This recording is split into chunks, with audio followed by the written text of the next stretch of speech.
নমস্কার বন্ধুরা, আমি সুশোভন এবং আপনারা দেখছেন অদ্ভুত অথচ বাস্তব। আজকের এপিসোডটা শুরু করার আগে আপনাদের একটা প্রশ্ন করতে চাই। আচ্ছা, এমন কোনো ক্লাবের কথা কি আপনারা শুনেছেন যার সদস্য হওয়াটা বিশ্বের তাবড় তাবড় দেশের কাছে একটা স্বপ্নের মতো?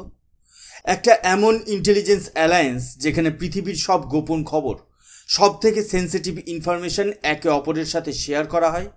হ্যাঁ, আমি কথা বলছি বিশ্বের সব থেকে শক্তিশালী এবং এক্সক্লুসিভ ইন্টেলিজেন্স গ্রুপ ফাইভ আইজের। আর যদি আমি বলি ভারত এখন এই ক্লাবের অংশ, আপনারা অনেকেই হয়তো চমকে উঠবেন, বলবেন এটা তো অফিসিয়াল নিউজ নয়। আর আমি আপনাদের বলবো জিওপলিটিক্সের আসল খেলাটাও অফিসিয়াল খবরের আড়ালেই হয়। আমি কোনো রকম নেশা করে এই ভিডিও বানাচ্ছি না, পূর্ণ সচেতনতাই বলছি। ভারত এখন আনঅফিসিয়ালভাবে ফাইভ আইসের ষষ্ঠ সদস্য। আর কিভাবে আমাদের national security adviser Shri Ajit Doval sir এই অসম্ভবকে সম্ভব করলেন, এই অবিশ্বাস্য কাহিনী আজ আমি আপনাদের শোনাব। আজকের এই খবরের সত্যতা যাচাই করার জন্য আমি নিচের ডেসক্রিপশানে প্রচুর লিঙ্ক দিয়ে দিয়েছি, সেগুলো ভালো করে দেখে নিতে পারেন।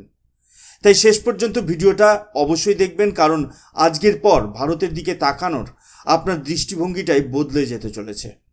বন্ধুরা, ঘটনার সূত্রপাত হয় মার্চ 2025-এ। স্থান আমাদের রাজধানীর নতুন দিল্লি।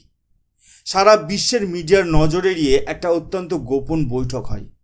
এই বৈঠকের আয়োজন করেছিলেন ভারতের James Bond Shri Ajit Doval sir. আর অতিথি কারা ছিলেন জানেন?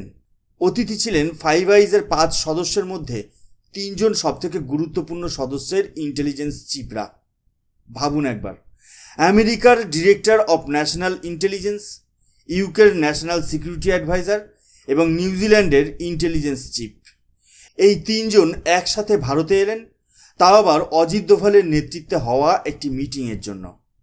জিওপলিটিক্সের ইতিহাসে এটা একটা আনপ্রেসিডেন্টেড ঘটনা।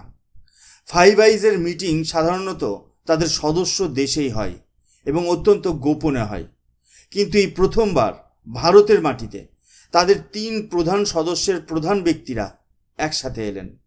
সেদিনই বিশ্বের পাওয়ার ব্যালেন্সে একটা বিরাট পরিবর্তন ঘটে গিয়েছিল, যার খবর আমরা সাধারণ মানুষ পাইনি। সেদিনই ঠিক হয়ে গিয়েছিল যে বিশ্বজুড়ে ইন্টেলিজেন্সের খেলাটা ভারত শুধু খেলবে না, ভারত এখন থেকে এই খেলাটার নিয়ম তৈরি করবে। We are not just participant anymore, we are reshaping the global intelligence landscape. এই যে একটা বিরাট পরিবর্তন, এর পেছনে রয়েছে একটা মানুষের মস্তিষ্ক আর তার তৈরি করা একটা মতবাদ, দ্য অজিত দোভাল ডক্ট্রিন। বছরের পর বছর ধরে ভারতের নীতি ছিল রিঅ্যাক্টিভ, অর্থাৎ আমরা আক্রমণের শিকার হতাম আর তারপর তার জবাব দিতাম। আমরা ছিলাম ডিফেন্সিভ। কিন্তু অজিত দোভাল এসেই পুরো ধারণাটাই বদলে দিলেন। তিনি বললেন, না, আর নয়, এবার আমাদের অফেন্সিভ হতে হবে, আমাদের আক্রমণাত্মক মোডে থাকতে হবে। আর এই একটা কথাই ভারতের ন্যাশনাল সিকিউরিটির পুরো ডিএনএ বদলে দিয়েছে। এখন আমরা ঘটনার জন্য অপেক্ষা করি না, আমরা ঘটনা ঘটার আগেই অ্যাকশন নিই। এখন প্রোঅ্যাক্টিভ থ্রেট যদি তৈরি হওয়ার সম্ভাবনা দেখা যায়, আমরা প্রথম স্ট্রাইক করি। আমাদের এই নতুন ভারতের রূপ দেখে আজ শত্রুরা ভয় পায়। পাকিস্তানের মন্ত্রীরা পর্যন্ত এখন টিভিতে এসে বলে, এবার যদি কোনো কিছু হয় ভারত প্রথম অ্যাটাক করবে। এটাই হলো দোভাল ডক্ট্রিনের আসল শক্তি। কিন্তু শুধু সাহস আর নীতি দিয়ে তো যুদ্ধ জেতা যায় না, তার জন্য লাগে প্রযুক্তি, লাগে ক্ষমতা। আর এখানেই ফাইভ আইজের সাথে আমাদের সম্পর্কের গভীরতা বোঝা যায়। আপনাদের মনে আছে 2019 সালের ডিফেন্স সাইবার এজেন্সি তৈরি হয়েছিল। আর্মি, নেভি, এয়ারফোর্সের সেরা 1000 সাইবার যোদ্ধাদের নিয়ে এই এজেন্সি তৈরি হয়।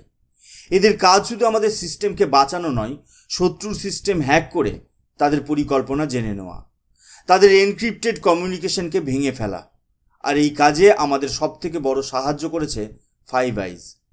ভাবুন একবার, চীনের স্যাটেলাইট যা পাকিস্তানের সাথে যোগাযোগ স্থাপন করছিল, আমাদের সাইবার যোদ্ধারা সেই স্যাটেলাইট হ্যাক করে পাকিস্তানের কাছে ভুল তথ্য পাঠাতে শুরু করে। চীনের একটা জাহাজ যখন শ্রীলঙ্কায় আমাদের উপর নজরদারি করতে আসে, আমরা তাদের সিস্টেমে ঢুকে এমন আবোল তাবোল তথ্য ফিড করে দিই যে তারা হতাশ হয়ে ফিরে যায়। আমাদের নিজস্ব এনটিআরও অর্থাৎ ন্যাশনাল টেকনিক্যাল রিসার্চ অর্গানাইজেশন, আমাদের আরআইএসএটি স্যাটেলাইট, এমআইএসএটি, এগুলোকে বলা হয় ভারতের চোখ আর কান।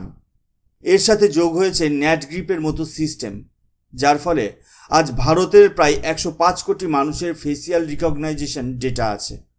তাই তো আজ বেরেলিতে দাঙ্গা করা অপরাধী কয়েক দিনের মধ্যে কর্ণাটকে ধরা পড়ে যায়, কারণ আমাদের সিস্টেম 1 সেকেন্ডে তাকে চিহ্নিত করে ফেলে।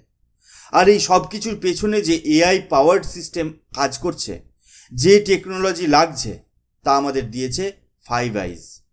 দে are sharing each and every intelligence report with আস।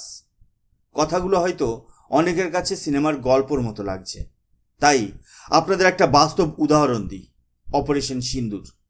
এই অপারেশনের সময় আমাদের একটা ব্রহ্মোস মিসাইল পাকিস্তানের একটা এয়ারফোর্স হ্যাঙ্গারের জানালা দিয়ে নয়, তার উপরে থাকা ছোট্ট একটা ভেন্টিলেটর বা স্কাইলাইট দিয়ে ঢুকে গোটা হ্যাঙ্গারকে ধ্বংস করে বেরিয়ে যায়। ভাবুন একবার কি লেভেলের প্রিসিশন। এটা কিভাবে সম্ভব হলো?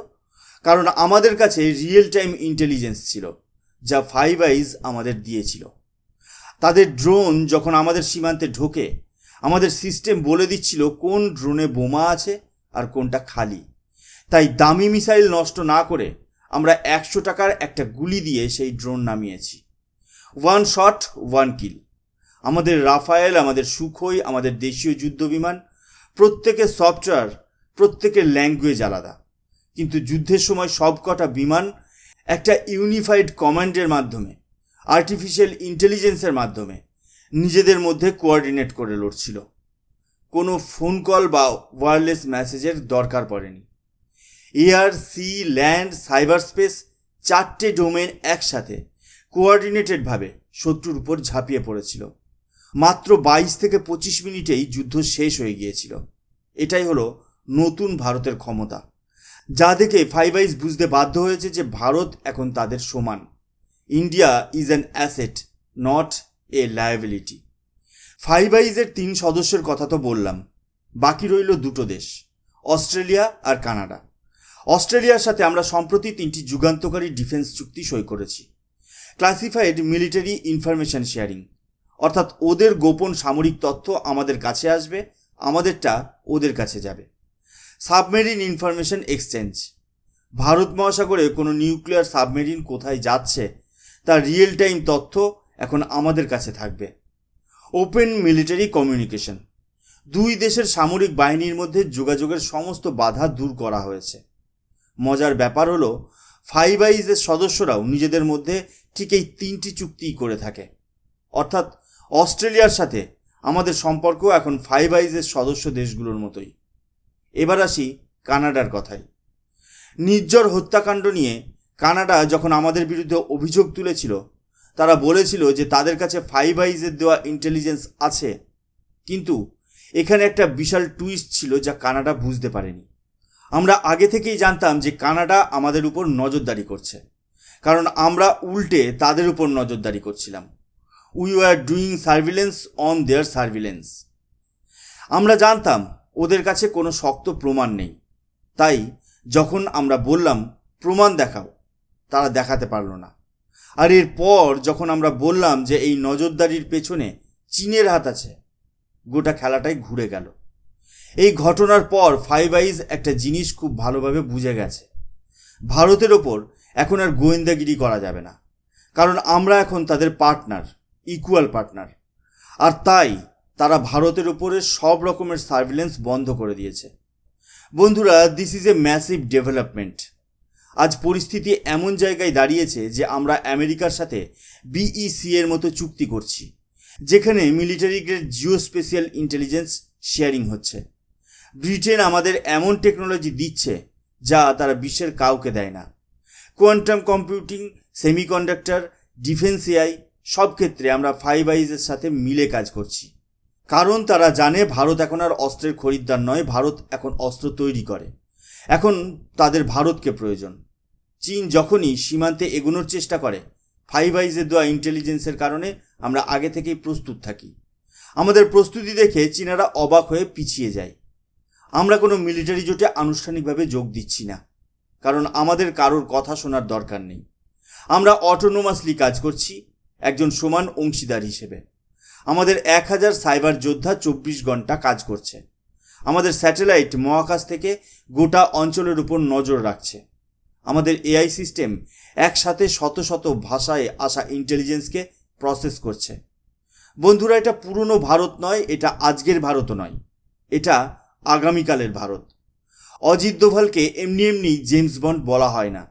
তিনি নীরবে পর্দার আড়ালে ভারতের জন্য এমন এক সুরক্ষা কবচ তৈরি করে দিয়েছেন যা শত্রুরা ভেদ করার কথা কল্পনাও করতে পারে না।